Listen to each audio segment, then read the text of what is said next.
Bienvenidos a nuestro segundo webinar del ciclo de charlas Gestión en tiempos de incertidumbre, impulsados por la Escuela de Alta Dirección de la Facultad de Administración y Negocios de la Universidad Autónoma de Chile. En esta ocasión, Jorge Monsalve Santandreu, docente de la Escuela de Alta Dirección y candidato a doctor en Gestión Avanzada de Empresas, MBA por la Universidad de Lleida, España, magíster en Dirección Estratégica de Recursos Humanos y Comportamiento Organizacional de la Universidad Católica de Chile, psicólogo de la Universidad Diego Portales, mentor y coach profesional certificado, con más de 18 años de experiencia acompañando a líderes y equipos en sus procesos de aprendizaje y desarrollo en empresas e instituciones, nos adentrará en el mundo del liderazgo personal. Así que, Jorge Monsalves, te dejo el pase y mucho éxito en esta charla. Estupendo, muchas gracias, Cristiana, y bienvenidos a todos. Un placer estar acá compartiendo en una nueva webinar este tema tan contingente que nos compete a todos, que es el manejo de esta incertidumbre, que llegó para quedarse aparentemente.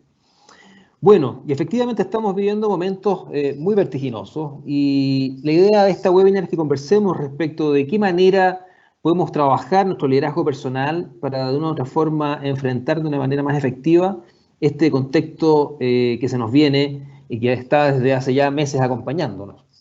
Y lo primero que me interesa allí que pongamos en común, ¿no? Para que vayamos adentrándonos en esta comprensión del proceso de crisis y de qué manera nosotros, desde nuestras propias capacidades y competencias personales, podemos hacer frente a este nuevo escenario, es que convengamos que vamos a entender por crisis, y particularmente crisis personal, porque sin duda, más allá de que estamos viviendo una crisis que es a nivel global y que además veníamos arrastrando una crisis anterior, recuerden que venimos ya desde el mes de octubre viviendo el estallido social, que ya nos llenó de muchísima incertidumbre, y luego ya a mediados de marzo, viniendo ya la historia y noticias internacionales, pero todavía no nos tocaba el efecto COVID. En marzo nos golpea fuertemente, ya a mediados de ese mes empiezan a tomarse decisiones y empezamos ya el proceso de las cuarentenas.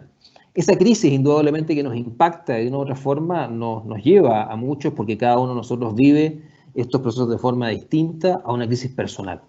Y a mí me encanta la definición que plantea allí el filósofo y psiquiatra alemán Karl Jasper, ¿no? Que plantea que la crisis personal y en general las crisis son momentos en donde una persona sufre un cambio súbito y del cual sale transformado.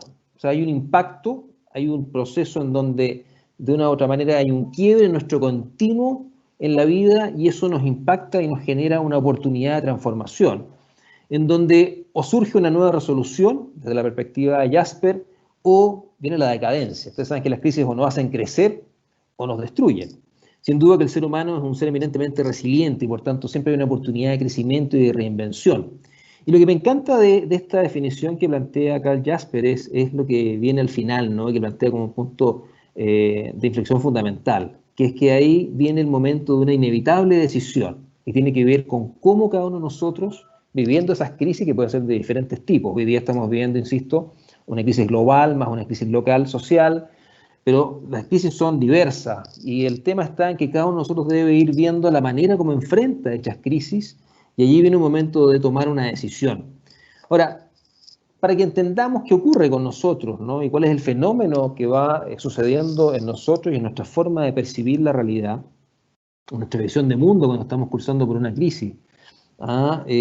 Lógicamente, cuando viene un momento de incertidumbre, hay una sensación o percepción de parte de nosotros como seres humanos de una pérdida de control. Saben que el control es una ilusión. En general, el control total no existe, ¿no? Y uno tiene un cierto grado de manejo de algunas variables externas, pero eminentemente el control pasa fuertemente por más bien un control interno que nos permite enfrentar de mejor forma esa incertidumbre respecto a las variables externas. Esa percepción o pérdida de control es lo que gatilla en nosotros una serie de pensamientos y emociones, ¿no? Entre ellas, indudablemente, el estrés. Estrés que es una reacción natural. El estrés en sí mismo no es algo negativo, sino que por el contrario es una reacción adaptativa del ser humano, y que nos ha permitido sobrevivir por miles de años. Y el problema está en que cuando las crisis son sostenidas, insisto, ya llevamos varios meses en esto, en donde se nos van sumando nuevos desafíos y nuevos escenarios aún más inciertos. El problema es cuando ese estrés empieza a volver sistemático y constante en el tiempo, ¿no? Usted sabe que cuando usted vive un proceso de estrés, hay un momento de activación que permite que uno reaccione y responda, ¿no? Que es justamente esta capacidad adaptativa del ser humano de reaccionar frente a alguna sensación de amenaza del entorno. Por tanto, es muy funcional. Sin embargo, luego ese exceso de estrés en el tiempo, producido por el cortisol que nos gatilla esta hormona del estrés para mantenernos activos, ¿no? Empieza a desgastarnos. Y allí es donde viene un efecto que es complejo y que si no sabemos manejarlo y gestionarlo adecuadamente nos puede pasar la cuenta, sin duda. Y tiene que ver que cuando esta sensación de agobio se perpetúa, se empieza a convertir también en una sensación de ansiedad, de un futuro incierto, de un miedo, un temor a situaciones potenciales complejas, ¿no? Y eso nos empieza a teñir nuestra forma de percibir el mundo y percibir las cosas que nos van ocurriendo. Es como una especie de velo, una especie de lente a través del cual empezamos a mirar las cosas que nos ocurren. Y allí el vinculamiento entre nuestras emociones y nuestros pensamientos, ¿no? Por allí lo plantea también Goleman, Boyazzi y McGee como nuestro cerebro emocional y nuestro cerebro pensante o racional están en absoluta comunión y por ende esas emociones que se nos gatillan de angustia, de ansiedad, empiezan a teñir nuestra forma de explicarnos las cosas que nos van pasando. Y a su vez eso retroalimenta nuestras propias emociones de estrés porque empezamos a percibir y explicarnos las cosas de formas en que a lo mejor no vemos salida y de repente las situaciones de amenaza se ven mucho más complejas de lo que a lo mejor están siendo desde el punto de vista relativamente objetivo. El problema está en que el ser humano es un ser eminentemente subjetivo. Eso es una suerte de espada a doble filo, porque en definitiva significa que las experiencias en sí no son objetivas, puesto que la manera como percibimos lo que nos ocurre depende 100% de nuestra forma de explicarnos aquello que nos ocurre. Y si a lo mejor hemos tenido una historia en donde nuestras sensaciones respecto a los procesos de crisis han sido complejas, indudablemente que la forma en que nos explicamos el fenómeno cuando lo estamos viviendo es mucho más amenazante que a lo mejor personas que están un poquito más acostumbradas a sobrellevar situaciones de mayor estrés y mayor presión.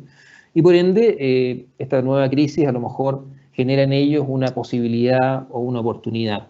El punto está en que la reacción que tenemos frente a la crisis y la sensación de amenaza y el gatillante del estrés que es natural frente a esa sensación de amenaza es algo absolutamente natural y que aflora en nosotros y que luego se expresa en nuestra forma de pensar, en nuestra forma de sentir y también en nuestra forma de estar y particularmente a nivel del cuerpo. Usted sabe que las emociones son fisiológicas, no son psicológicas, y por tanto un exceso de permanencia de cierto tipo de emociones, que a lo mejor son muy desgastantes, empiezan también a impactarnos en nuestra salud, no solamente mental, sino que también en nuestra salud física, y de allí hay un sinfín de sintomatizaciones o somatizaciones también, como por ejemplo la psoriasis, el colon irritable, sensaciones de a lo mejor malestar o dolor de cabeza, problemas de insomnio o mal dormir. Todo esto se expresa, el ser humano es un sistema integral y por tanto los elementos vinculados a su forma de pensamiento, a su sistema emocional y a su corporalidad están muy vinculados unos con otros. De allí lo fundamental que es que aprendamos a trabajarnos, aprendamos a gestionarnos y de otra manera sepamos conectar con aquellas capacidades que todos tenemos para poder sobrellevar y enfrentar de mejor manera una situación tan desafiante con la que estamos viviendo todos el día de hoy. Ahora, ¿qué es lo interesante acá? Porque claro, cuando aparece la crisis, indudablemente nuestro cerebro automáticamente lo percibe como una amenaza y nos gatilla de una manera adaptativa una respuesta a lo mejor de estrés. Que insisto, el estrés bien gestionado es muy positivo porque nos permite estar conectados en focos de atención y reaccionar. El problema está cuando es sostenido, a lo mejor empieza a pasarnos la cuenta, mental y físicamente.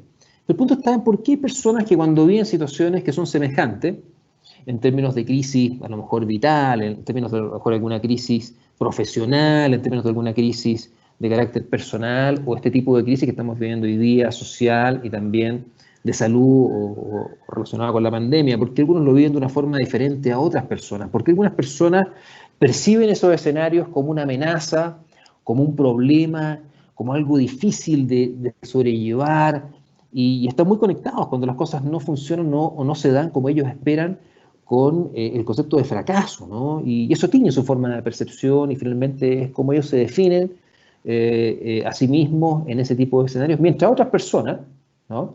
Igual que ellos, de carne y hueso, ven este tipo de escenarios o situaciones como una oportunidad, donde en vez de ver un problema o una limitante, ven una posibilidad, o donde algo que en vez de planteárselo como algo complejo, duro, difícil, se lo plantean como algo desafiante, o como de repente del error o del mal llamado fracaso, estas personas sacan aprendizaje, ¿no? y generan nuevos recursos. ¿Qué ocurre allí? ¿Por qué hay personas que tienen esa forma de percibir versus otras que a lo mejor tienen una forma radicalmente distinta de ver el mundo? Y acá es interesante porque ocurre que el ser humano, como hablábamos un ratito atrás, ¿no? y recuerdo un poco las acepciones que plantea el mismo Maturana, el mundo en realidad es una suerte de muchos mundos, porque hay tantos mundos como observadores haya de él. En definitiva, cada persona en su percepción de mundo trae un mundo a la mano, como dice Maturana. ¿Por qué? Porque en definitiva nosotros cuando percibimos la realidad, entre paréntesis, ¿no? Eso está entre comillas allí en el enunciado, lo que estamos haciendo es construir nuestra propia realidad. Y ese proceso se desarrolla en base a que vamos estructurando a lo largo de nuestra vida lo que se denominan modelos mentales. Y los modelos mentales o mapa perceptual, es la manera como nosotros como seres humanos, como personas, vamos construyéndonos una forma de visión de mundo. Vamos explicándonos la realidad, vamos construyendo una identidad de quienes somos, vamos de una u otra manera generando un contexto en el cual estamos insertos y que me permite explicarme el quién soy yo para mantener mi coherencia interna en el tiempo. Una narrativa que me permite tener una coherencia interna de quién soy yo en diferentes contextos, diferentes escenarios. Y ese proceso se va construyendo desde que uno es chiquitito, desde que uno nace, ¿no? y recae en alguna familia donde hay una serie de formas de funcionamiento, una serie de valores, de patrones de comportamiento, de códigos, que uno los va incorporando y los va introyectando, y luego, a través de los distintos sistemas donde uno luego se va socializando, ¿no? El sistema educativo, ¿no? El colegio, la universidad, los grupos de pertenencia, todos esos procesos van gatillando esta intersubjetividad que nos permite luego irnos construyendo el quiénes somos, o responder a la pregunta ¿quién soy yo? ¿Quién soy? Y luego el tener una conciencia o noción de cómo soy yo y cómo yo funciono. De allí que me encanta este dibujillo que está ahí, que suelo utilizar cuando estamos en los talleres con los alumnos de posgrado en la escuela de dirección, estamos trabajando habilidades directivas, ¿no? Justamente habilidades a lo mejor de liderazgo y de coaching. El entender que el mapa de percepción de mundo es propio de cada persona, ¿no? y es algo muy subjetivo, por ende. Y cuando uno mira allí ese pollito que está mirando esa foto, ¿no? Indudablemente que ese pollo está observando esa imagen desde su mapa de percepción. Si uno lo mira, indudablemente lo que ve allí es un futbolista que está en posición para la foto clásica. Sin embargo, él mira esa fotografía y lo que está mirando desde su mapa de realidad, desde su modelo mental, es a lo mejor un padre que está empollando a un futuro chiquitín que luego va a salir de esa pelota que para el pollo es un huevo. Y el pollo tiene razón, más allá que para nosotros puede ser una locura, porque desde su experiencia, desde su vivenciar, eso es su forma de significarse la realidad. Y en ese sentido, cada uno de nosotros tiene una manera particular de significarse la propia experiencia. Y eso hace que, sin duda, cuando vivimos procesos de crisis, macrocrisis o microcrisis o personales, cada uno la vive de una forma distinta y que en ocasiones a lo mejor experiencias que son muy semejantes o muy similares en términos, al menos desde afuera al observarla, personas las vivan y el impacto que tengan en cada una de ellas sean a lo mejor muy, muy diferentes. Entonces el modelo mental es un elemento muy importante porque es el que finalmente nos permite comprender el cómo nosotros nos autorreferimos la experiencia y cómo vamos construyendo un mundo en base a nuestra propia historia.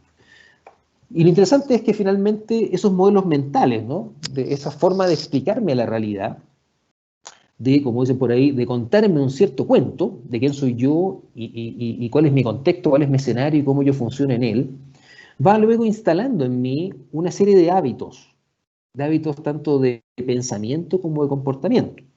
Y claro, los hábitos de pensamiento tienen que ver con justamente lo que estamos planteando en términos de nuestra explicación interna de los fenómenos que nos van ocurriendo en la vida.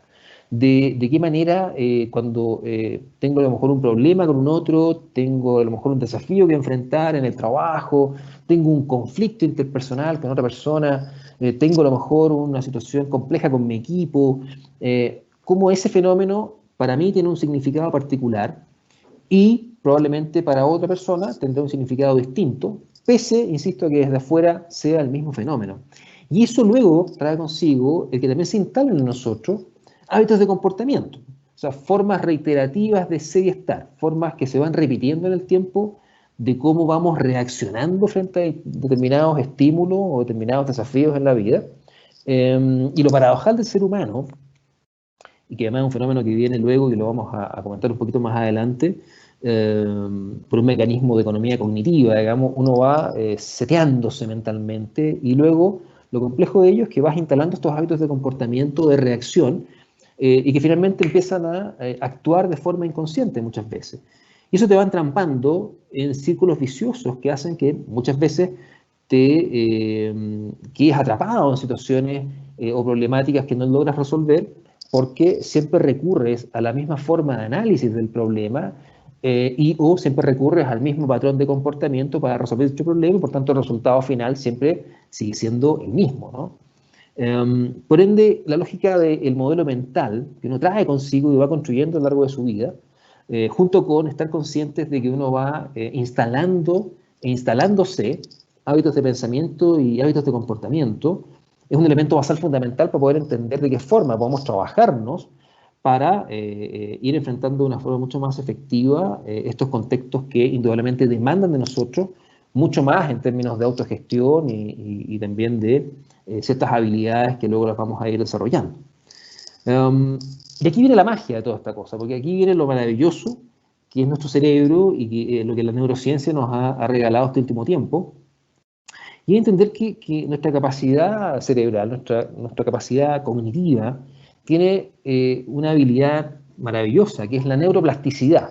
¿Y qué significa eso? Significa que años atrás se pensaba que nuestras conexiones neuronales con el tiempo, en la medida que uno iba envejeciendo, nuestro cerebro iba poco a poco perdiendo funcionalidad, ¿no? y perdías conexiones neuronales. Sin embargo, hoy día la neurociencia ha comprobado que es todo lo contrario. En la medida que tú mantienes estimulado tu cerebro, en la medida que tú vivencias nuevas experiencias, en la medida en que tú aprendes cosas nuevas, tú vas estimulando la generación de nuevas interconexiones que enriquecen tu capacidad de percepción de mundo y por ende tu cerebro, más que irse, comillas, secando en el tiempo, se puede ir incrementando su capacidad para ser mucho más flexible y plástico en su forma de reaccionar y en su forma de comprender lo que te va ocurriendo en el mundo.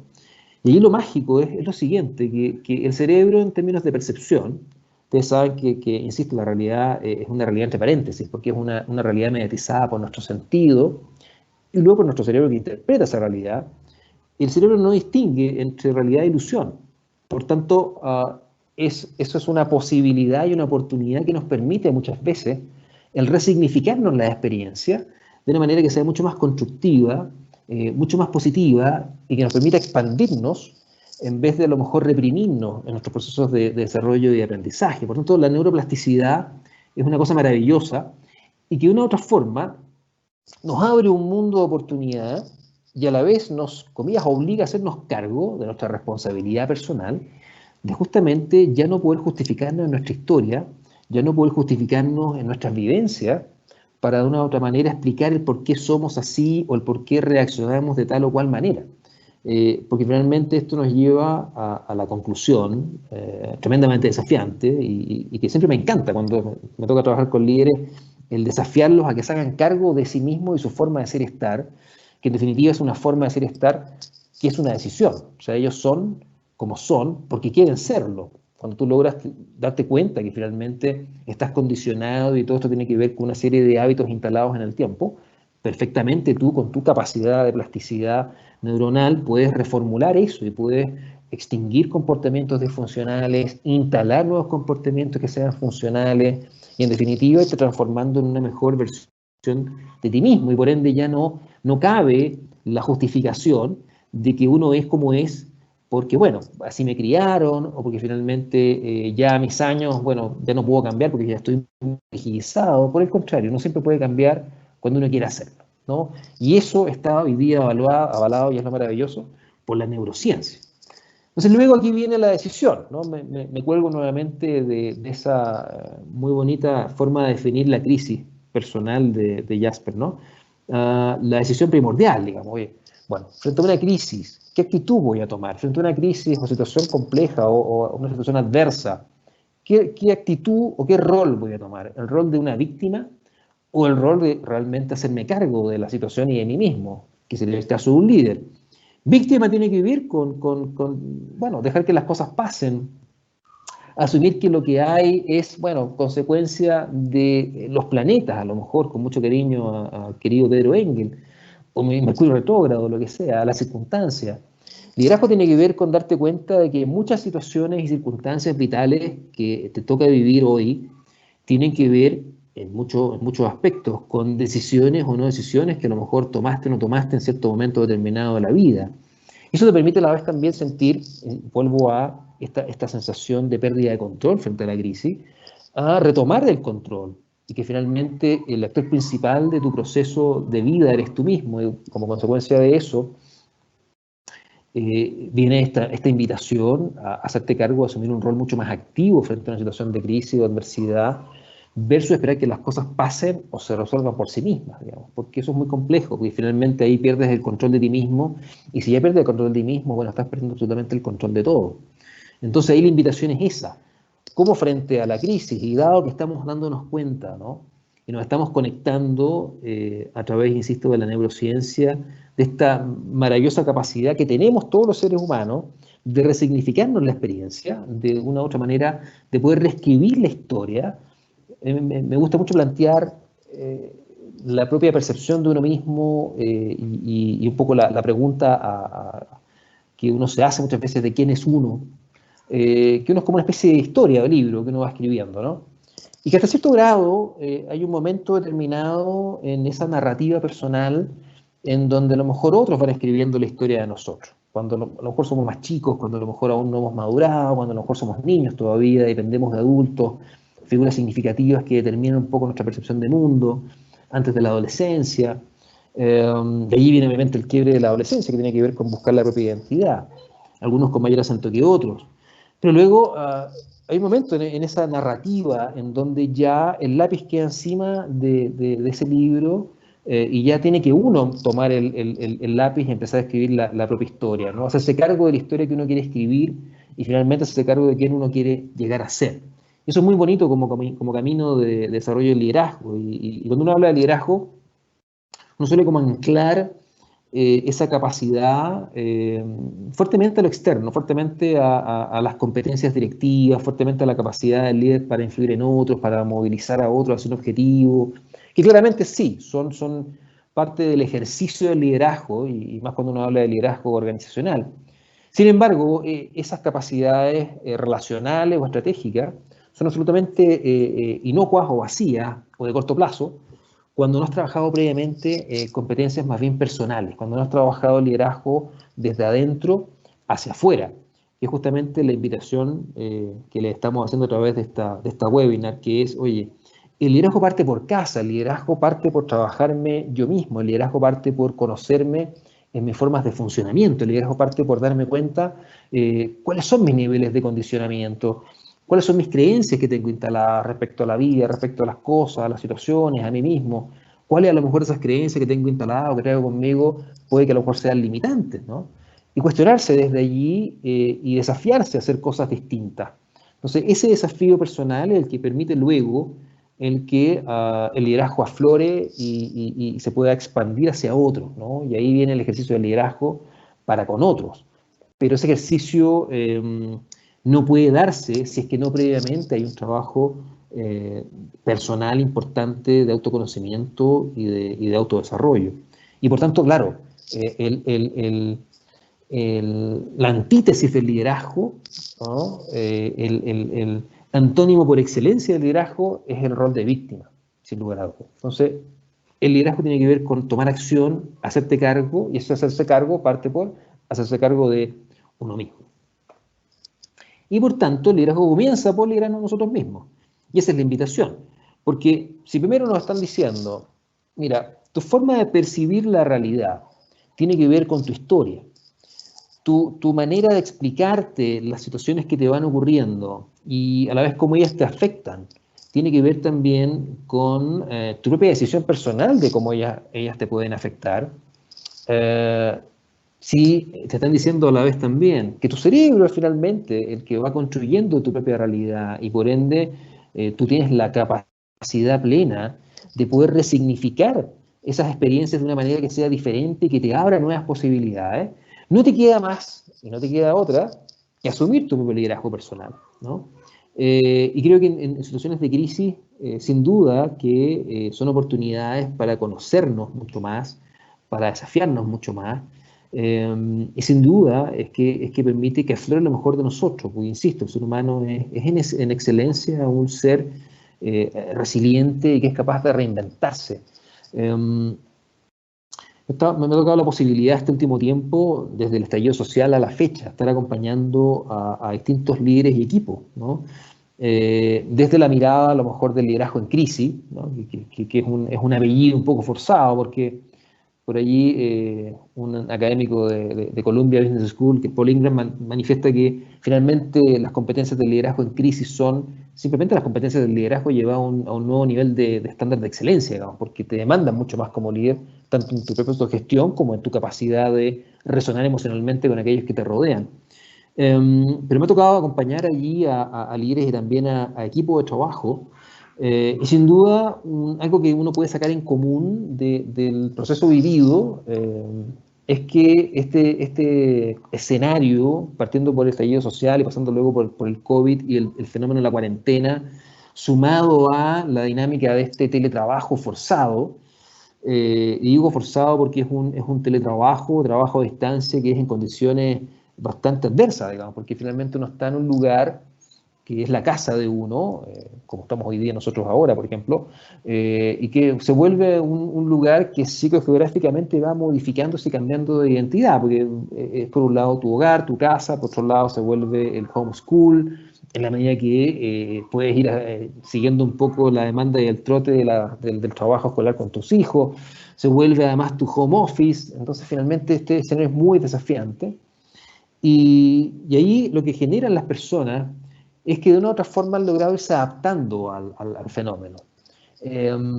con costos importantes, sin lugar a duda, con mucho costo inicial, físico, mental y de estrés, pero lo que han aprendido en general, y uno haciendo un pequeño muestreo de esas experiencias y esos conversatorios que uno tiene en ese tipo de acompañamientos y de intervenciones, en lo que son estos programas de liderazgo en crisis y también de procesos de acompañamiento, de autocuidado y bienestar, es que se han ido conectando con capacidades y competencias y recursos personales que a lo mejor en una situación de comillas normalidad o de pre-COVID o pre-crisis social, a lo mejor el escenario no habría demandado y por tanto no se habrían dado cuenta que poseían tales o cuales capacidades o consecuencias. Por tanto, ha habido un aprendizaje importante y un crecimiento que este contexto desafiante ha permitido que las personas que hemos estado viviendo este proceso de crisis nos vayamos dando cuenta de ciertas capacidades que a lo mejor no éramos tan conscientes que las teníamos. Entonces, hacernos cargo de nosotros es fundamental. Hacerte cargo de tu liderazgo personal es sin duda una invitación clave y crítica, y muchísimo más si es que tú quieres luego enfrentar y asumir roles de liderazgo formales con otros o también informales. Porque todo parte por casa, todo parte porque te trabajes a ti mismo y luego ese proceso va a reflejarse en cierto tipo de competencias y capacidades tanto relacionales como estratégicas en tu interacción con otros a nivel de equipo de trabajo y a nivel de las organizaciones. Entonces, ¿qué ocurre acá? ¿Cuáles son esas competencias que a lo mejor es importante trabajarlas, ¿no? Porque hacemos un pequeño raconto, nos hemos dado cuenta que el fenómeno de la crisis nos impacta, querámoslo o no, en mayor o menor medida, dependiendo de cada uno de nosotros, de cómo cada uno de nosotros vivencia o experimenta el fenómeno de la crisis. A lo mejor para los que son mucho más extrovertidos, ¿no? Que es un perfil de persona que requiere mucha energía y recarga de energía a través de lo externo, de la interacción con otros, de la convivencia, de lo social. El aislamiento social tiene un costo altísimo, versus a lo mejor las personas que son más introvertidas y que en el fondo su carga energética viene más bien desde adentro y que se conectan más fácilmente con espacios de reflexión e introspección.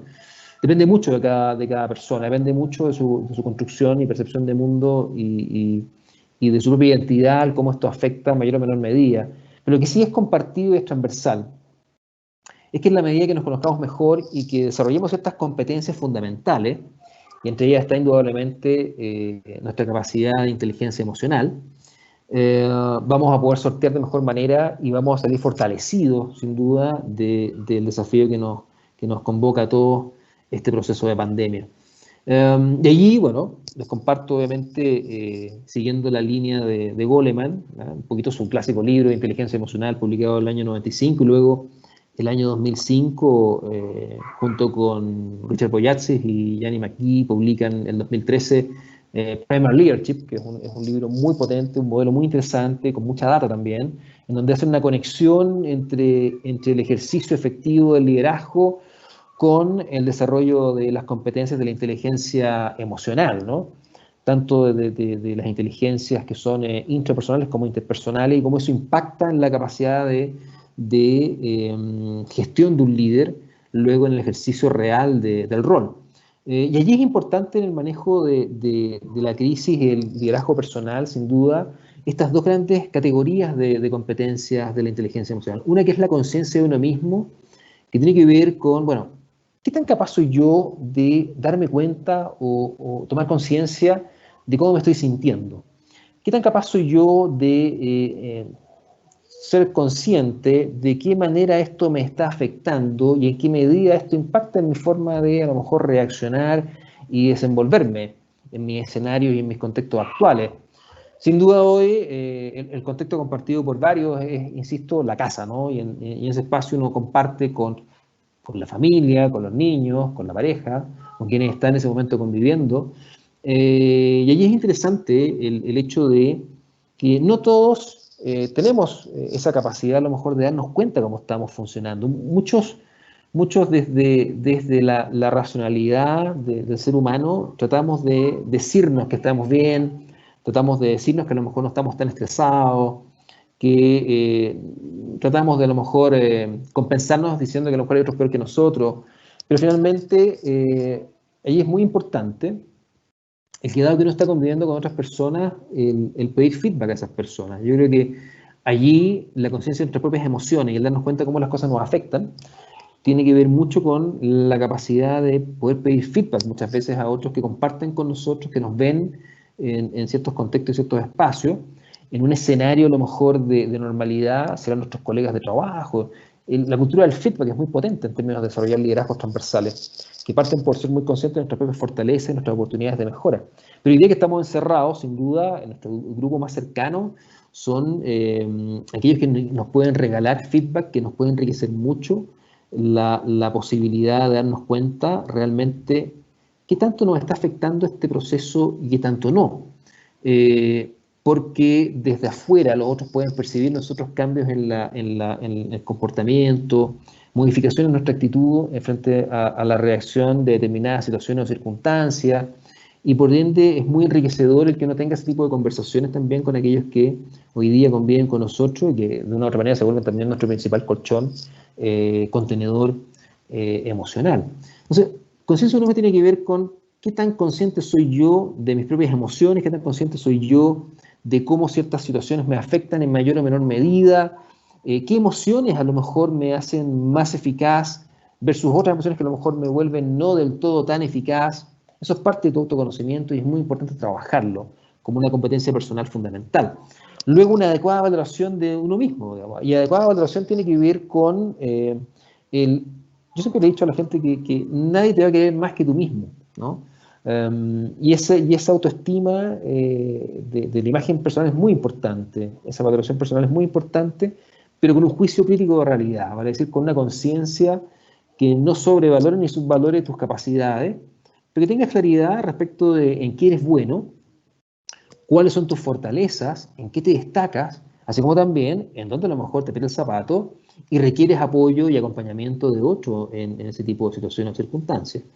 Y finalmente confianza en uno mismo, o sea, el que tú creas en ti, el que tú creas que tienes las capacidades, ¿no?, para resolver cualquier tipo de situación o cualquier tipo de desafío, es sin duda un apalancamiento fundamental en la consecución de tus objetivos personales y en el ser capaz de sobrellevar muchas veces situaciones de crisis y situaciones de demanda emocional tan pesada como la que estamos viviendo hoy día. E insisto, y ese constructo, esa confianza en ti mismo, esa valoración adecuada de tus capacidades, ¿no?, y esa conciencia de tus reacciones emocionales tiene que ver con el darte el tiempo de conocerte, ¿no? Uno muchas veces asume como que se conoce, porque uno vive con uno todo el tiempo, pero el hecho en general es que muy poco te conoces en términos concretos, muy poco sabes realmente el cómo tú funcionas, muy poco sabes lo que hablábamos hace un rato atrás, cuáles son tus condicionamientos, cuáles son esos hábitos que tienes instalados, que a veces son un poquito repetitivos y pueden volverse un poquito disfuncionales. No estás tan consciente a lo mejor de qué creencias traes instaladas, que pueden que sean creencias que te han limitado muchas veces en cierto tipo de toma de decisiones. Y aquí se da una oportunidad, ¿no? Una oportunidad de cuestionarte, una oportunidad de reinventarte y una oportunidad de a lo mejor ser y estar de una manera diferente a como sueles ser y estar. Y eso es muy bonito en términos de proceso de desarrollo personal y de liderazgo personal porque, insisto, tienes todas las herramientas, ¿no? Tanto especialmente en el hardware, si hablamos en el lenguaje informático de tu cerebro, para poder transformar tu forma de percepción del mundo y tu manera de percibirte a ti mismo. Y eso es muy potente. Y esa es una facultad que solamente tenemos los seres humanos, de poder reinventarnos nuestra forma de percibir la realidad y de poder resignificarnos la manera como experimentamos la vida, el mundo y a nosotros mismos. Eso es muy potente. Y la segunda competencia, sin duda, es la autogestión. ¿Ah? Y está directamente vinculada con la primera. ¿Ah? Cuando mucho del trabajo personal uno lo puede homologar también a los procesos de gestión o el management, ¿no? Y se dice muchas veces en management que si tú no tienes KPI, no tienes indicadores, no puedes gestionar porque si tú no mides, no puedes, por tanto, mejorar. En el trabajo personal es exactamente lo mismo. Si yo no tengo un proceso de autoconocimiento importante, si yo no me trabajo, no me doy el tiempo para estar conmigo, para conocerme, ya sea a través de procesos de introspección, ya sea, y lo recomiendo mucho, a través del feedback que me pueden dar otros, ¿ah? de cómo me perciben, cómo me ven. En ese espacio de feedback hay un ejercicio muy bonito, que también se los comparto, que se llama el mejor yo reflejado.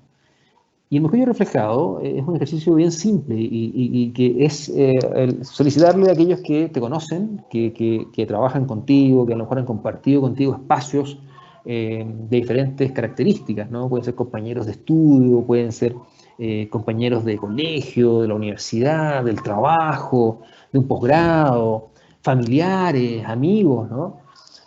Que te regalen desde su percepción cuáles creen ellos que son tus principales fortalezas o qué son elementos o atributos que ellos admiran en ti.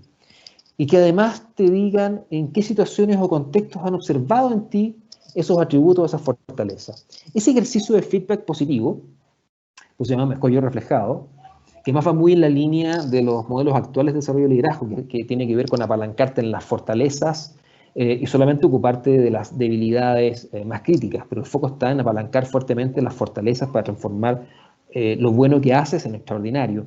Ese ejercicio es muy potente porque te permite de una forma, comillas, empírica, más allá que todo esto se basa en percepción humana y obviamente hay un rasgo de subjetividad en ello, pero desde el punto de vista conductual te permite saber qué proyectas hacia afuera y cómo eso impacta en tu entorno y ese entorno te puede regalar esa percepción y eso enriquece muchísimo tu conciencia de ti mismo, así como la valoración adecuada de tus capacidades, de tus competencias y puede apalancar sin duda tu confianza personal, ¿no? Yo creo que cuando hemos desarrollado esos trabajos con líderes a través del mejor yo reflejado, es muy emotivo y muy potente, como queda muy anclado esas capacidades, esas fortalezas que el grupo de referencia destaca de la persona. Y wow, luego eso viene todo un proceso como de anclaje de esas fortalezas y sale muy fortalecida la persona luego de ese trabajo. Y eso le permite luego justamente trabajar la segunda competencia del liderazgo personal, que es la autogestión. O sea, cómo luego, si yo soy consciente de cómo ciertos contextos, ciertas situaciones de cierto tipo de escenarios, cierto tipo de personas, cierto tipo de desafíos, cierto tipo de circunstancias me impactan emocionalmente, y soy consciente de mis fortalezas y mis oportunidades de mejora, así como también tengo una capacidad de confianza en mí mismo sólida, potente, bueno, me hago cargo ahora, por tanto, de eso. ¿Y qué significa hacerme cargo? Que si yo sé que ciertos contextos o escenarios que me desafían más que otros y por tanto gatillan en mí a lo mejor ciertas emociones que pueden llevar consigo algunas reacciones no del todo funcionales, o sea, a lo mejor uno con la rabia puede que no funcione tan bien, puede que otro con el miedo no funcione tan bien, puede que otro a lo mejor con la ansiedad no funcione tan bien. Las emociones son diversas, ¿no? Y no son buenas ni malas. Lo comillas negativo, positivo, funcional o disfuncional es la reacción que gatilla en mí luego esa emoción, más allá de sentirla, porque la sensación de la emoción es simplemente una reacción adaptativa frente a una situación que está ocurriendo en el entorno. Me debo hacer cargo, por tanto, de eso, ¿no? Y ahí hay la autogestión. Oye, mi autocontrol emocional. ¿Qué tan capaz soy, por tanto, de, una vez que logro darme cuenta de lo que me está ocurriendo, una vez que logro conocerme mejor y me doy cuenta que hay ciertas emociones en donde a lo mejor no me manejo del todo tan efectivamente, bueno, me hago cargo de ello y por ende tomo control y a lo mejor si estoy en una situación de alguna discusión compleja en donde siento que hay una emoción de rabia que me está embargando y que en definitiva como me conozco mejor que antes, ya no salto tan rápidamente de la emoción a la conducta, a lo mejor pido un tiempo fuera y luego retomo esa discusión. Y eso es parte del autocontrol, es parte de ser capaz de expresar lo que estás sintiendo de una forma que sea funcional y adaptativa y siempre cuidando y manteniendo la relación con el otro. Transparencia, algo tan potente e importante, o sea, qué tan honesto soy conmigo mismo, qué tan íntegro soy, qué tanto me vendo pomada a mí mismo. ¿Ah? El trabajo personal y desarrollo personal y desarrollo del liderazgo personal, insisto, que es como la fase 1 o la competencia basal luego del liderazgo en términos del ejercicio del liderazgo a través de las competencias relacionales, estratégicas y demás, pasa por un proceso de trabajo personal muy honesto y en ese sentido el ser muy congruente y consecuente con asumir realmente dónde uno le mete el zapato, dónde a lo mejor no es tan bueno y dónde sí lo es. Porque mientras más mecanismos de autoengaño uno utilice, menos efectividad luego vas a tener en el mundo real, porque vas a ser menos consciente de tus capacidades y por ende vas a tener menos capacidad de gestionarte de una forma que sea efectiva y funcional. Tanto transparencia es fundamental, integridad, coherencia, congruencia, ¿no? O sea, yo me comporto de acuerdo a cómo yo me manifiesto o de acuerdo a lo que yo digo y intento decir aquello que yo pienso, obviamente con criterio y obviamente con una conciencia adaptativa de donde me encuentro y con quien estoy conversando. Pero es mantener la coherencia y especialmente no pasarse goles uno mismo, que el ser humano tiende a hacerlo bastante para justamente cuidar su coherencia personal, su autoestima, y el a veces no sentirse tan culpable en situaciones en que a lo mejor se ha comportado de una manera que no le es tan congruente con cómo él o ella cree o quieren ser, ¿no? Adaptabilidad, sin duda que es fundamental, y más en estos tiempos. ¿Cuál es tu capacidad de gestionar el cambio, partiendo por ti mismo? ¿Cuál es tu capacidad de desafiarte a hacer cosas nuevas? ¿Cuál es tu capacidad de asumir y entender hoy día que el contexto es un contexto dinámico y que si no te estás constantemente estimulando a desafiarte, a cuestionar lo que suele estar establecido, a cuestionar tus propias formas y prácticas de hacer las cosas para buscar nuevas maneras y ser mejor? Bueno, indudablemente cuando ocurra alguna situación de crisis como la que estamos viviendo o cuando esta continuidad se rompa, ¿no? O que se genere un quiebre, va a ser mucho más desafiante el poder sortear o manejarte en ese escenario que si te estás entrenando sistemáticamente en esa capacidad de adaptación y más que reaccionar al cambio, te vas transformando en un agente de cambio partiendo por uno mismo, ¿no? El foco en el logro es fundamental. Es tu capacidad de tener metas claras, de tener un sentido de propósito en la vida con mucha claridad de qué quieres ser, qué huella quieres dejar. El sentido vital es muy importante en todo este tipo de procesos, ¿no? Porque esa es como la llama interna que te moviliza a hacer las cosas, es la llama que te da sentido, independiente que a lo mejor el contexto sea adverso, independiente que a lo mejor en ese andar para conseguir tus metas, bueno, se vayan cruzando de repente estos mal llamados fracasos, ¿no? O que desde la PNL se llaman resultados no esperados, porque son oportunidades de aprendizaje también. El foco en el logro es muy potente, muy importante y muy relevante en tu trabajo personal. Que sea una llama interna que viene contigo y que no dependa 100% de estímulos externos o de refuerzos externos. Porque si no es muy débil y frente a cualquier tipo de adversidad, esa movilización, ese motor interno se puede apagar y eso es muy complejo. Iniciativa, esa capacidad de proactividad de la persona, de actuar, de tomar acción. Liderazgo es tomar acción, liderazgo es hacerte cargo, y eso implica indudablemente iniciativa. Y optimismo, ¿no? Que esta capacidad de percibir las cosas desde un punto de vista positivo, el ver posibilidades en vez de ver solamente las limitaciones, el ver oportunidades en donde a lo mejor otros ven solamente dificultades y una nube negra. El optimismo es una decisión finalmente. Y un poco el mensaje es ese, cuando uno habla desde la neurociencia, uno habla desde esta construcción de mundo que tenemos nosotros los seres humanos como capacidad, y que es maravillosa, te permite, ¿no? Más allá de lo racional de este análisis, el que desde lo emocional te conectes con ello, y de otra manera te puedas reformular tu forma de percibir las cosas, ¿no?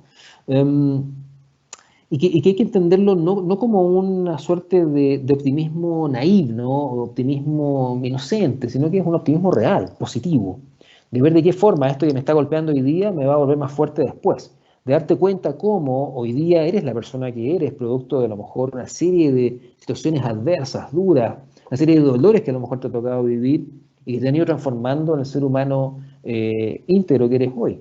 Esa visión de buscar la oportunidad en los fenómenos que van ocurriendo en el día a día y en las circunstancias que nos toca vivir son fundamentales para ir potenciando esta capacidad de autogestión, ¿no? Eso es muy importante. Entonces, el trabajar nuestra conciencia de uno mismo y nuestra autogestión son dos competencias basales críticas fundamentales desde el punto de vista de la inteligencia emocional para poder apalancar nuestro liderazgo personal y de una u otra forma ser capaces de irnos resignificando este tipo de circunstancias que nos toca vivir y entender que la manera como nos significamos la realidad finalmente depende de nosotros y no depende tanto del entorno, ¿no? Porque si no, lo complejo de esto es que ya a lo desafiante del entorno le sumas además limitaciones que puede que tú mismo te estés poniendo frente a la situación.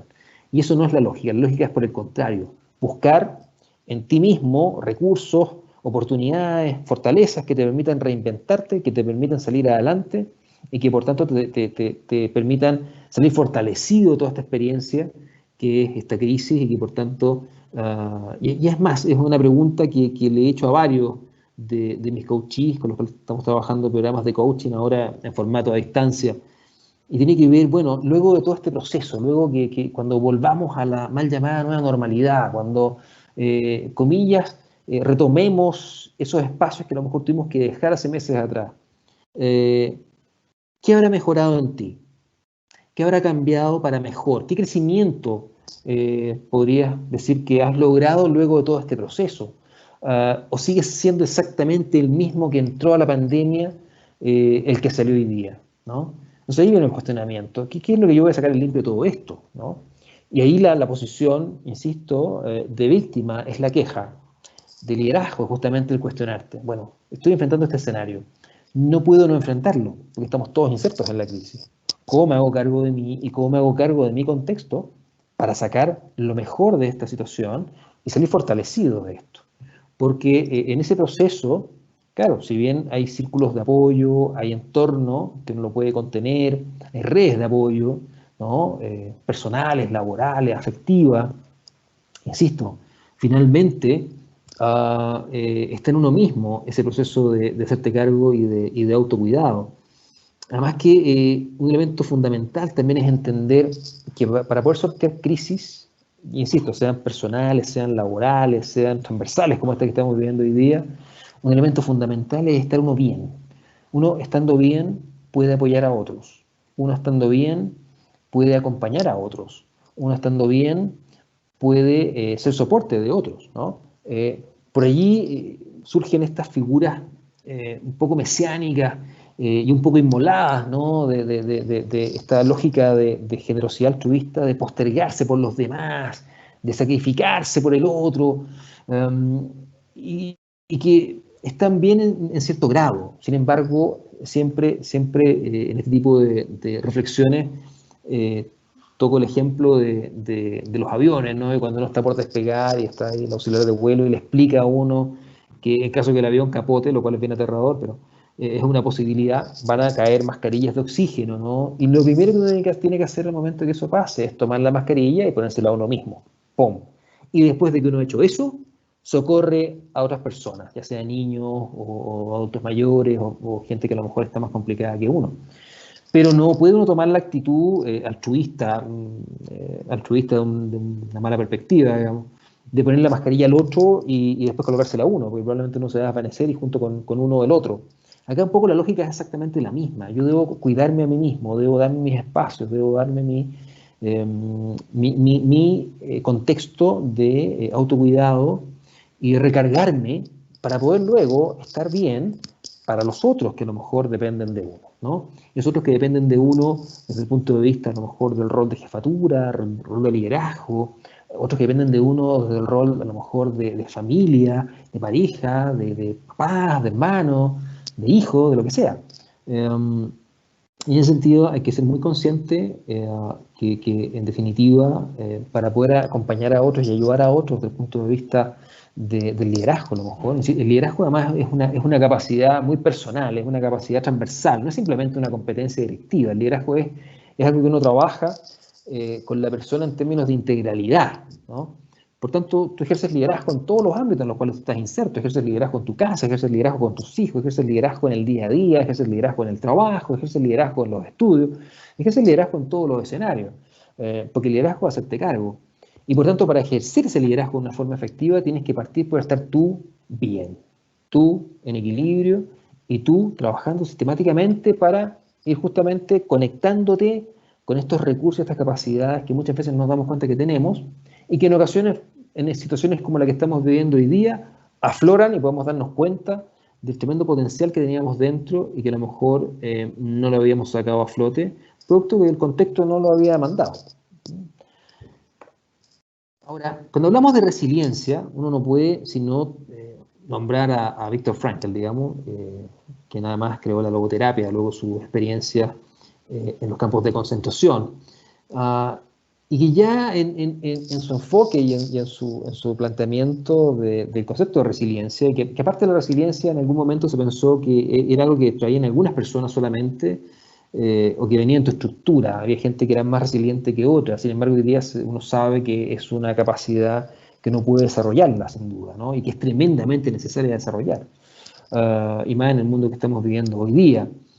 Y que te invita a lo siguiente, y que volvemos al concepto de hacerte cargo, ¿no? Que te invita a darte cuenta que independiente de las circunstancias que estés viviendo, independiente del tipo de desafío que estés enfrentando, independiente del contexto que te toque estar viviendo, y nuevamente vamos a esta suerte de ilusión del control.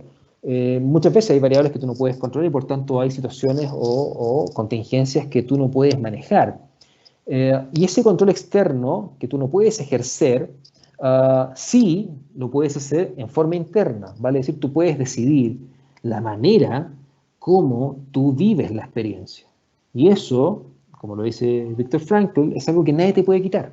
La forma como tú vivencias la experiencia, la manera como tú te significan las cosas que te van ocurriendo, es una decisión de cada uno de nosotros, ¿no? Y eso es maravilloso porque te permite tomar control, ¿no? Y por tanto el control pasa eminentemente por nosotros mismos. Y ese control de nosotros mismos es el que luego permite una expansión hacia el entorno que de una u otra manera te permite gestionar las variables que están dando vueltas a tu alrededor y probablemente ser mucho más efectivo en ese proceso. Pero por ende la resiliencia es sin duda una capacidad crítica fundamental. Nos empezamos a conectarnos con, bueno, ¿qué tipo de capacidades debo trabajarme? ¿Qué tipo de competencias debo desarrollar para ser más efectivo en situaciones de crisis? Sin duda son las competencias de la inteligencia emocional, particularmente autoconciencia y autogestión, o conciencia de uno mismo y gestión personal, y también la capacidad de resiliencia, ¿no? O sea, entender que toda situación por adversa que sea, luego en perspectiva te gatilla grandes aprendizajes. Y que toda situación que uno vive, dado, insisto, como nuestro cerebro no percibe la realidad en forma directa, sino que la percibe mediatizada por nuestro sentido, por nuestro sistema de creencias, ¿no? Depende de nosotros la forma como nos signifiquemos las propias experiencias. Depende de nosotros en que una situación compleja, adversa, jodida, nos la signifiquemos como un terrible fracaso o como un gran aprendizaje, ¿no? El problema y la consecuencia de eso es que el cómo nos impacta una y la otra son muy distintas, porque el lenguaje crea realidad. El ser humano se construye en base al lenguaje. El quién soy yo tiene que ver con qué narrativa tengo respecto de quién digo yo que soy como persona y soy como ser humano. Por tanto, la forma como nos narramos las cosas determina muchísimo la forma como percibimos las cosas. Y luego eso impacta a través de nuestros pensamientos, en nuestro sistema emocional, nuestro cerebro emocional. Y por ende impacta nuestra forma como nos sentimos. Por ende tiene que ver con el gestionarte de una forma mucho más efectiva, ¿no? Y tomar control de ti mismo y no dejar que las circunstancias tomen control de ti. Porque cuando las circunstancias toman control de ti, ahí ya difícilmente tienes la capacidad de sortear y hacerte cargo justamente de lo que te compete a ti, que eres tú mismo, ¿no? Entonces la invitación es esa. Es como, dado que tenemos todos los recursos, dado que comillas, no hay excusa para no hacerlo, ¿no? Porque tienes todas las capacidades cognitivas, tienes todas las capacidades en términos emocionales, tienes todas las capacidades, porque tú eres el dueño de tu cerebro y tu pensamiento, de poder reformularte la manera como te significas la experiencia, el que te hagas cargo de ti y que de una otra forma te vayas construyendo desde un punto de vista resiliente en este andar que nos invita a todos esta pandemia. Y hay una investigación muy interesante, ¿no? que desarrolló hace pocos meses, producto justamente de la pandemia Sanger y Folman, pues es del año en curso. Ellos son autores del libro El líder extraordinario, tienen también muchísima data respecto a lo que es liderazgo efectivo y esta lógica o esta noción de desarrollar el liderazgo en base a fortaleza, más no en base a debilidad, que es como la vieja escuela, ¿no? La clásica evaluación que se hacía de los líderes y trabajar las brechas en vez de potenciar las fortalezas. Y es al contrario, es trabajar las brechas de aquellas competencias críticas que son importantes de a lo mejor reforzar, más no de todas, y sí potenciar fuertemente las fortalezas para que se vuelvan extraordinarios en ese tipo de capacidades. Bueno, ellos han hecho una serie de investigaciones para, a través de un levantamiento que hicieron con un muestreo bastante importante de líderes de distintos tipos de organizaciones e instituciones, qué capacidad es la que hoy día, dada la crisis y dado el COVID, era una de las más importantes y más críticas, y justamente apareció la resiliencia como una de las competencias críticas más importantes, aparte de todas estas capacidades personales de autogestión que conversábamos hace un rato. Y lo interesante de esta investigación es que ellos plantean también ciertas estrategias que podemos nosotros utilizar para poder trabajar y desarrollar nuestra resiliencia. O sea, cómo volvernos más resilientes nosotros a través de nuestra propia experiencia, ¿no? Y número uno, que tiene que ver un poquito con los ciclos del duelo, ¿no? Es entender y aceptar el nuevo escenario, ¿no? Sin duda que uno ha vivido fases de un sinfín de emociones, ¿no? Ansiedad, miedo, mucho temor a lo mejor a este futuro incierto, rabia también, ¿no? Porque de repente uno espera ciertas situaciones, reacciones de algunas entidades, del gobierno, del mundo privado, de la banca. Si uno a lo mejor es pyme, es emprendedora, a lo mejor está esperando algunas medidas. Todo esto genera una sensación de una especie de vertiginosa montaña rusa de emociones, ¿no? Pero finalmente, un elemento crítico fundamental para entrar ya en la fase de resiliencia y empezar a estabilizarte para poder enfrentar de forma efectiva el escenario, es uno aceptar el escenario. O sea, estamos en un nuevo escenario. Lo que pensábamos que iba a ser, los que teníamos toda una planificación y proyección, a lo mejor en enero, febrero de 2020, eso ya no fue y no va a ser. Y hasta que no aceptas eso, no sueltas, ¿no? Esas emociones de rabia, de frustración, y esas emociones te anclan muchas veces y no te permiten ver posibilidades futuras porque sigues pensando en el pasado. Y eso es complejo. O sea, parte allí de las críticas que hacen también algunos otros pensadores como Gio Krishnamurti, digamos, o más actuales como Eckhart Tolle. Esta falta de capacidad del ser humano de repente está conectado con el presente, estar muy anclado al pasado, a lo que podría haber sido, esta cosa media depresiva, o muy anclado al futuro, a lo que va a ser más adelante, y uno funciona en base a lo que va a ser, más no funciona en base a lo que está haciendo. Acá hoy día es fundamental trabajar mucho el aquí y el ahora, el presente, el día a día, ¿no? Y en la medida que tú aceptas que hay un nuevo escenario, y que el escenario que iba a ser, por muy maravilloso que iba a ser, a lo mejor para algunos, ya no lo va a hacer más. Esa aceptación es fundamental para dar un paso ya a la resiliencia, ¿no? Para dar un paso a la calma, a sentarse, conectarse con lo que está ocurriendo, aceptar lo que está pasando y desde allí hacerte cargo hacia adelante. Eso es muy importante. Conectarse con el sentido y propósito de la vida también es muy importante. O sea, sin duda, cuando uno vive se llama un poco el periodo pre-COVID, claramente hay mucha gente que estaba viviendo en la vorágine del día a día, mucha gente que estaba funcionando en base a la tarea, a lo que hay que hacer. Pero la pregunta es, bueno, ¿cuánta de esa gente a lo mejor se ha preguntado o cuestionado cuál es su misión en la vida? ¿Cuál es la huella que quieren dejar? ¿Cuál es su trascendencia? ¿Qué marca quieren dejar a lo mejor en su trabajo? ¿Qué huella quieren dejar con sus hijos? ¿Cuál es tu misión personal? ¿Para qué estamos acá? Aparte de robar oxígeno y recursos naturales, digamos. Eso es muy importante trabajarlo y trabajarlo desde chiquitito. Eso es interesante, ¿ah? Ojalá con los niños, a partir de muy chico, conectándolos con el tener en la vida un sentido de propósito, el tener en la vida un sentido de misión, de que están aquí por algo, de que no están aquí simplemente por estar, ¿no? Y estar en esa búsqueda, a lo mejor si no los has encontrado aún, estar en esa búsqueda es súper importante, ¿no? Y eso permite también que te conectes con quién tú eres, que te conectes con quién tú quieres llegar a ser y que por tanto te apalanques en tus propios recursos y te puedas apalancar en tus fortalezas y en lo que tú eres bueno y te puedes destacar.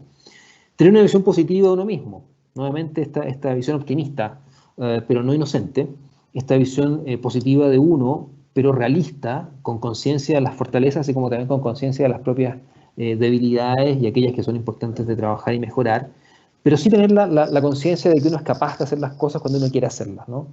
Por ahí dicen que el cambio es 90% convicción y 10% trabajo, ¿no? Cuando tú decides cambiar, ¡pum! El resto va fluyendo porque ya tomaste la decisión. Y el ser humano en ese sentido realmente es muy bueno para autosabotearse. Entonces hay que tener mucho cuidado en ese contexto, en darte cuenta de qué manera tú efectivamente tienes una visión positiva de ti, que sea realista y que te permita el apalancar tu nueva forma de ser estar en este nuevo escenario a través de lo que tú eres bueno y a través de tus fortalezas y tus capacidades reales, ¿no? También ponerse desafíos y lograr metas. Usted sabe que parte importante del efecto del estrés esta gatillante de hormona cortisol, digamos, y que en exceso empieza a generarte una sensación bastante compleja, ¿no? Porque sostener el tiempo es como cuando vas en un auto, en una subida y exiges el motor al máximo. Si lo haces un ratito no hay problema, digamos, y te responde. Pero si lo mantienes un buen rato puede que el motor se te funda. Acá pasa un poco lo mismo. Y allí es importante el buscar mecanismos para que generemos, para ir equilibrando todo este juego fisiológico que nos pasa frente a situaciones de estrés y situaciones de crisis. ¿Cómo vamos gatillando también un poquito de endorfinas, ¿no? Y generar endorfinas tampoco es tan difícil. Usted sabe que cuando uno sonríe, es un acto físico, es un gesto, uno empieza automáticamente a gatillar endorfinas. Porque hay una triada que es corporalidad, emocionalidad y lenguaje, que está muy vinculada, y uno trabaja bastante eso en coaching, y que tú a través del lenguaje puedes modificar tus formas de sentir las emociones. Las emociones tiñen indudablemente tus formas de pensamiento y tu forma de narrarte o explicarte las circunstancias y la realidad. Las emociones tiñen también tu actitud física, te afectan físicamente, para bien y también para mal, cuando empiezas a somatizar, cuando estás con altos niveles de estrés. Tu actitud corporal también gatilla en ti emociones, ¿no? Es distinto que tú te pares frente a una situación, ¿no?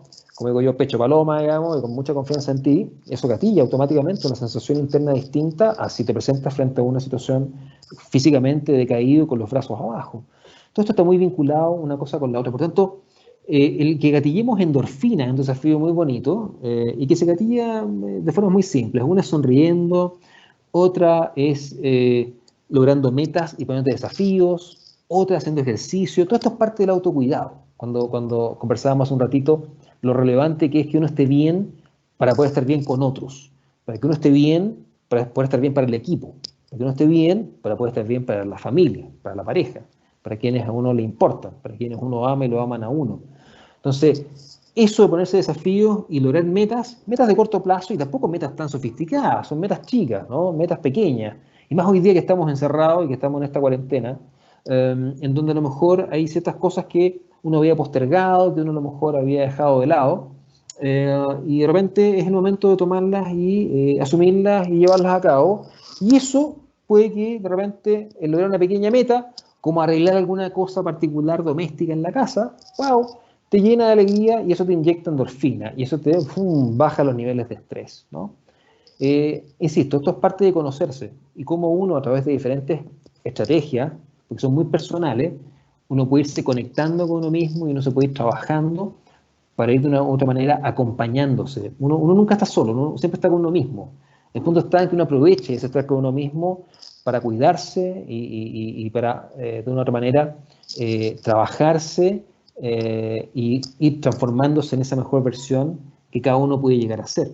Ayudar a otros, sin duda que es fundamental. O sea, la sensación de ayuda para con otros es algo que llena mucho desde la trascendencia y es también algo que llena mucho en términos de gatillar también la sensación de bienestar, que viene a contrarrestar las sensaciones de estrés, ¿no? Esta sensación de agobio o de angustia. Y una ayuda que puede ser desde cosas muy concretas y muy mundanas, hasta simplemente decirle a otros que uno está ahí para escuchar, que uno está allí para acompañar, que uno está allí en caso de cualquier cosa, mandar un mensaje, oye, aquí estamos, oye, espero que estés muy bien, cuenta conmigo. Eso ya es entregar, y en el entregar el ser humano recibe mucho más muchas veces cuando entrega que cuando recibe. Y esa es una muy buena estrategia para ir gatillando, potenciando nuestra capacidad de potenciar nuestra resiliencia, ¿no? Y también abrirse a nuevas perspectivas y nuevos puntos de vista, el aprender cosas nuevas, el leer cosas que a lo mejor uno nunca lee, el abrirse a experiencias diferentes. Todo eso estimula, y volvemos a las perspectivas de la neurociencia, a que nuestro cerebro se salga y piense fuera de la caja, que nuestro cerebro se estimule a través de la generación de nuevos espacios a los que no está acostumbrado y que por ende gatillen en él nuevas conexiones que de una u otra forma lo hagan más plástico y eso permita que se nos enriquezcan nuestros puntos de vista respecto a la situación que estamos cursando y respecto a cómo vamos de una u otra manera navegando en este contexto de incertidumbre, ¿no? Y por tanto, el mensaje para ir cerrando esta webinar, que tenía como foco el concentrarnos en este concepto de liderazgo personal, que insisto, es bien poco abordado porque uno suele trabajar sistemáticamente o suele asociar liderazgo con esta cosa externa del líder y el grupo, digamos, ¿no? El líder y el grupo que atribuye el liderazgo al líder y que lo siguen, más no se detiene muchas veces en una fase que es previa y que es basal, que es, bueno, qué ocurre con el líder en sí mismo, qué ocurre con el líder y él o ella, y qué ocurre con su autogestión, con su capacidad de crecimiento, de aprendizaje, de resiliencia, de desafiarse, de volverse la mejor versión de sí, antes de a lo mejor asumir ese rol de liderazgo para con otros.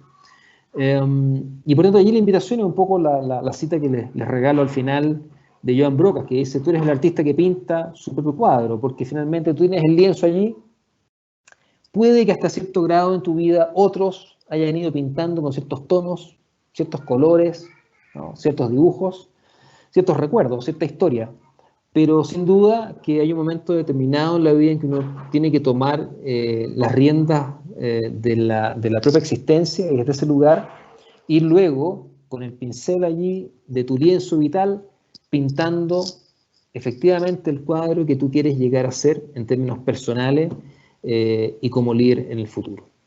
Así que con ello les agradezco mucho esta invitación, este espacio, y quedo atento y ansioso de compartir y responder las preguntas que puedan haber surgido a lo largo de esta webinar. Cristian. Muchas gracias, Jorge. Excelente presentación. Hay algunas preguntas.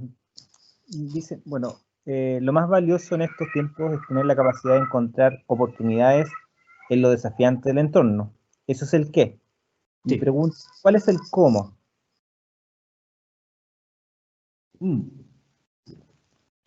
Buscar lo desafiante yo creo que puede sonar excesivamente ambicioso, ¿no? O complejo. Pero sin embargo, buscar desafíos personales tiene que ver con pequeñas metas chiquititas, ¿ah? Y a lo mejor les comparto una experiencia muy personal.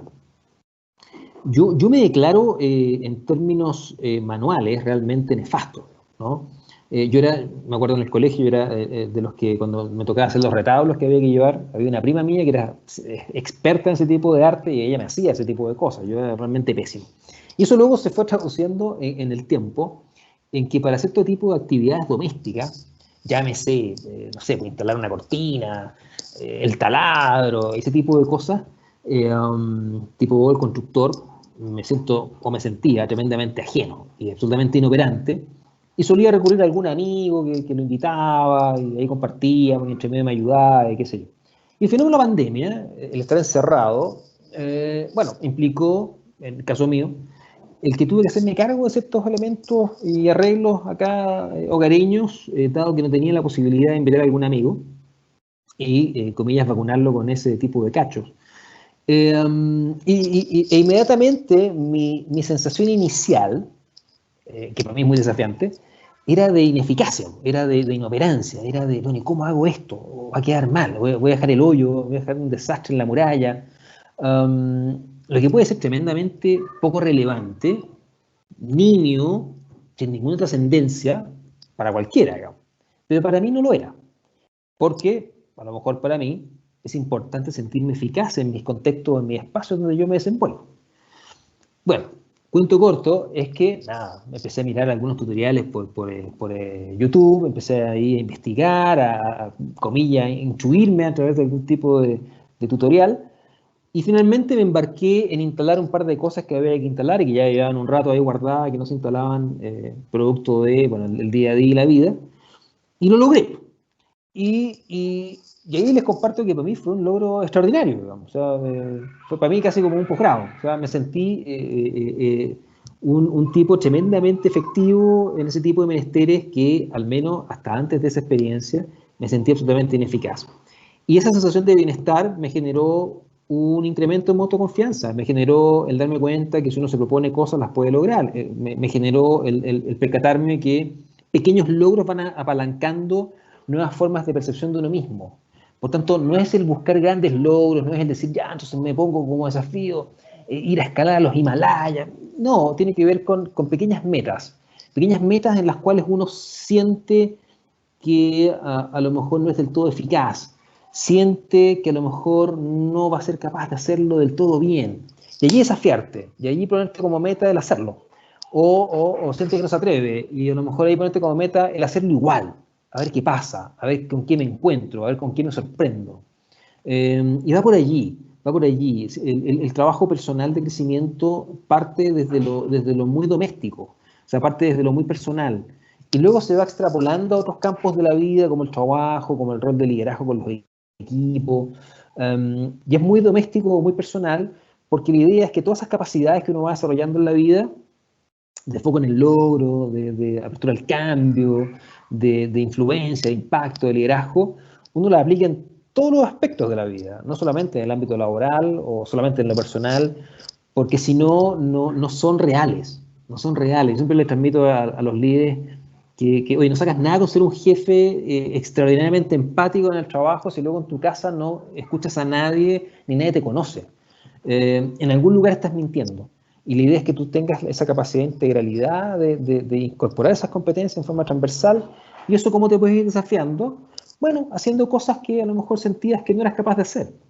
Desde cosas muy chiquititas hasta de a poquito a otras cosas a lo mejor un poquito más elaboradas.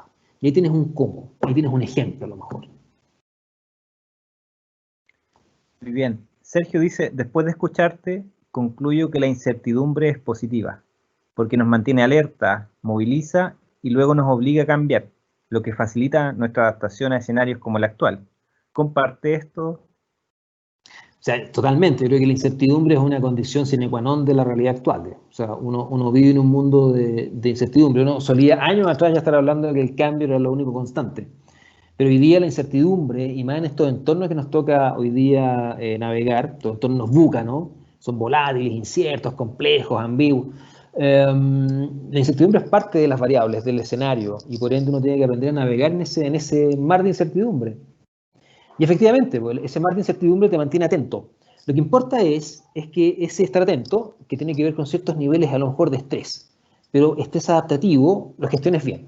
Y te des cuenta cuando a lo mejor esos niveles a lo mejor de estrés se elevan demasiado y tienes que trabajar y bajar un poquito.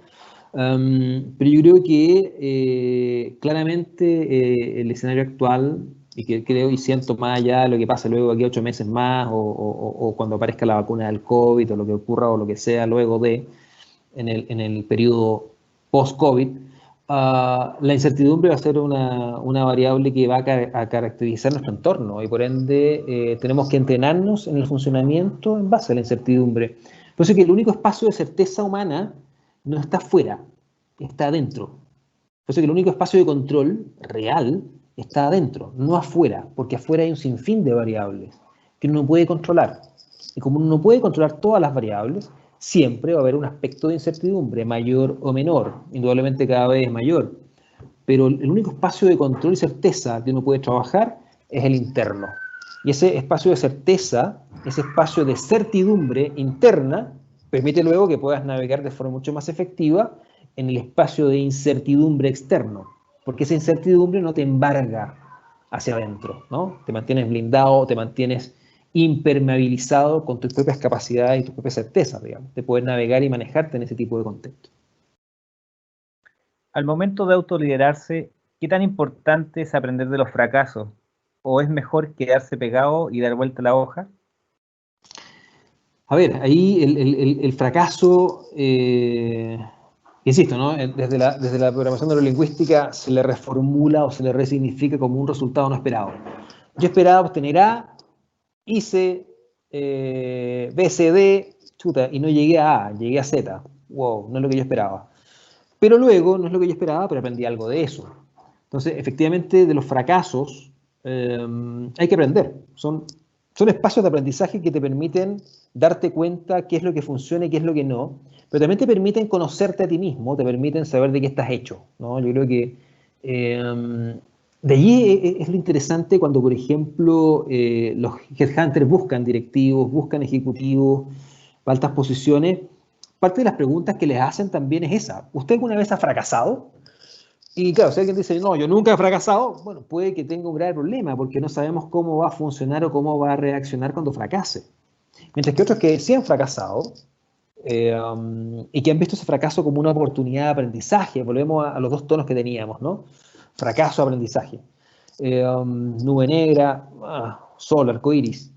La lógica es esa, oye, cómo yo del fracaso, de aquello que no funcionó, de aquello que no resultó, de aquello que no obtuve, en ese proceso que emprendí para lograr ello, que no logré, bueno, ¿qué aprendí en ese andar? ¿Qué aprendí en ese proceso? ¿Qué me permitiría luego a lo mejor tomar nuevas acciones? ¿Qué me permitiría a lo mejor hacer algo diferente? ¿Qué me permitiría reflexionar y a lo mejor dejar de hacer ciertas cosas que suelo hacer y que no me permiten conseguir lo que quiero conseguir? Y ahí viene el cuestionamiento personal, ¿no? Por tanto, el fracaso es una invitación al cuestionamiento personal, pero constructivo, con cariño, no con autoflagelación ni con un silicio en la pierna, sino que con cariño, con afecto, con desafío, pero con cariño personal hacia uno mismo. Entonces sí, es una tremenda oportunidad de aprendizaje, el fracaso, y siempre hay que tomarlo así, como una posibilidad de aprendizaje y crecimiento que me permite luego ser mejor de lo que ya era antes de ese fracaso. Que yo digo son como heridas de guerra que uno va trayendo, ¿no? Mientras más heridas de guerra tienes, bueno, tienes más experiencia en el campo de batalla. Entonces, para la siguiente batalla ya vienes con un background distinto y con una expertise diferente a lo que fue a lo mejor esa, comillas, mal llamada derrota que tuviste en la batalla anterior.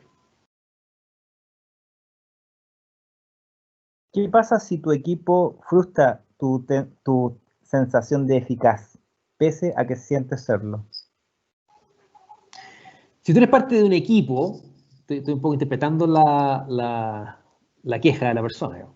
Si eres parte de un equipo y tú te sientes eficaz, y sin embargo tu sensación es que el equipo no es del todo eficaz y que a lo mejor el equipo no te permite serlo, ¿no? Un poco por ahí. creo que allí hay un espacio de conversación. Yo creo que cuando uno habla de liderazgo, por eso es tan interesante el tema del liderazgo en general.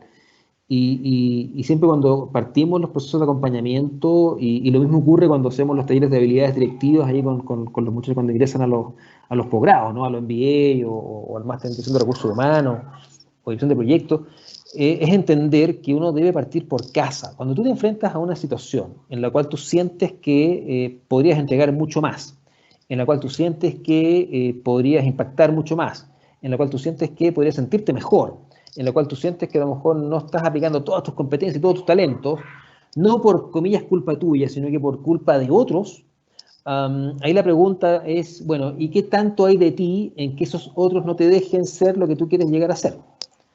Esto es como un boomerang, ¿no? Siempre la responsabilidad recae en uno mismo. Entonces ahí el cuestionamiento es, bueno, ¿qué es lo que has hecho? ¿De qué te has hecho cargo en esa interacción con ese equipo, en las conversaciones con el equipo, en las conversaciones con cada uno, en las conversaciones con la jefatura? Asumo a lo mejor que él o ella no es jefatura. ¿Qué conversaciones han ocurrido allí para poder de una u otra forma plasmar esa inquietud que tienes de querer entregar más? ¿Qué tanto a lo mejor has conversado con esos otros de qué es lo que ellos necesitan a lo mejor para poder sentirse más efectivos, a lo mejor sentirse más eficaces, más comprometidos? Porque luego viene ahí la oportunidad de hacerte cargo tú de tu liderazgo personal y de tu autoridad personal para ver de qué forma tu contexto lo puedes modificar desde cambios en ti, y más no quedarte esperando que los otros cambien, porque si no, efectivamente, ese cambio nunca va a ocurrir. Entonces hay una invitación allí a tener nuevos tipos de conversaciones con los colegas y con los miembros del equipo, a tener nuevos tipos de conversaciones, a lo mejor con la jefatura.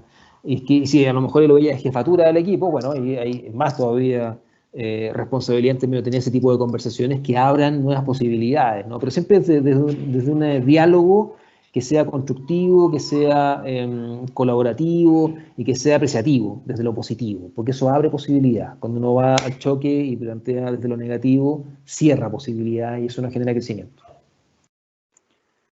¿Cómo por este medio puedo demostrar que estoy bien y que los estudiantes lo sientan y se sumen a los desafíos de aprender?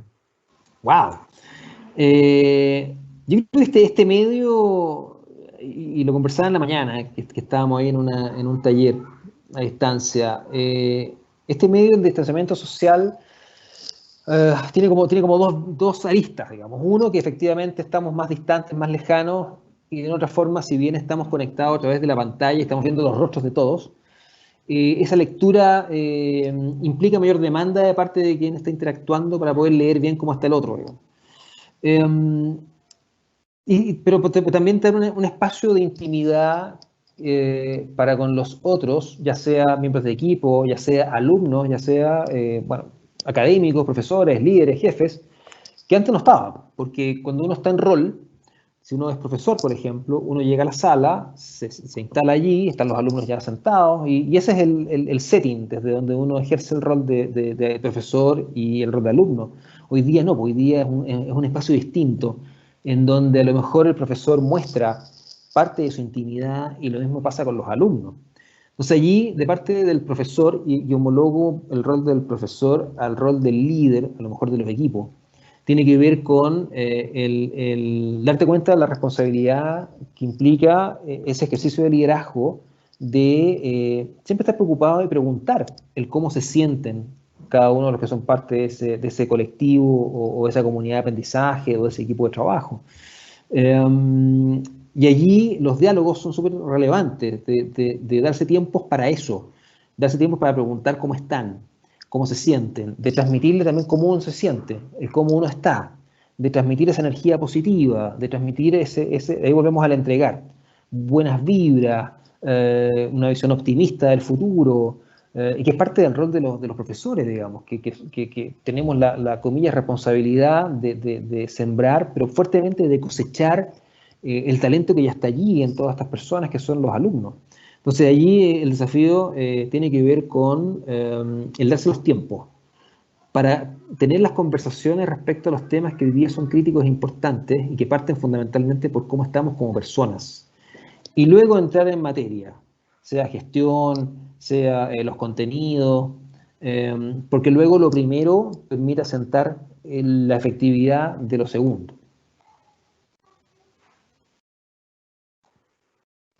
Bueno, Jorge, esas son las preguntas. Yo creo que con esta tremenda charla van a surgir muchas más preguntas, ya que cada uno va a tener que empezar a autoindagarse, ¿cierto? Y recorrer el camino. Esa es la invitación, efectivamente. Cierto. Que también tenemos, para quien esté muy interesado en este tema y poder desarrollarse a sí mismo y también desarrollar en la dirección de otro, están los programas donde tú eres profesor también, de Magíster en Dirección de Recursos Humanos.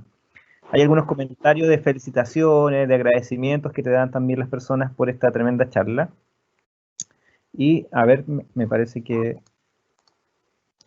llegó la última pregunta para que vayamos cerrando. Dice, ¿cómo se llama el libro en el 2005 que mezcla el liderazgo y el lado emocional? El libro de Goleman con Boyatzis y McKee, un tremendo libro ese. Ese se llama, en inglés se llama Primal Leadership y en castellano se llama El liderazgo resonante crea más, que es del año 2013 la última edición.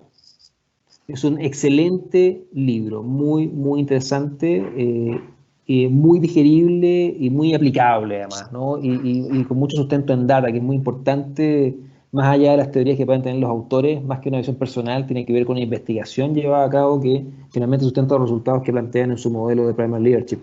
Es un libro muy recomendable, ¿no? Entonces, para que lo busquen allí, se llama El líder resonante crea más. Bueno, muchas gracias, Jorge. Excelente charla también. Ahí nuestros auditores nos están escribiendo, te felicitan mucho. Así que te agradecemos también tu participación en este ciclo de charlas webinar de la Escuela de Alta Dirección. Y los dejamos también invitados a todos ustedes el próximo martes 21, también la otra charla que tiene que ver con el e-commerce en tiempos de crisis. Así que, Jorge, te fantástico, despido. muchas gracias por la invitación, Cristian, un placer compartir con todos acá y un gran abrazo y todo el éxito para cada uno de ustedes. Listo. Muchas gracias. Nos vemos. Chao, cuídense.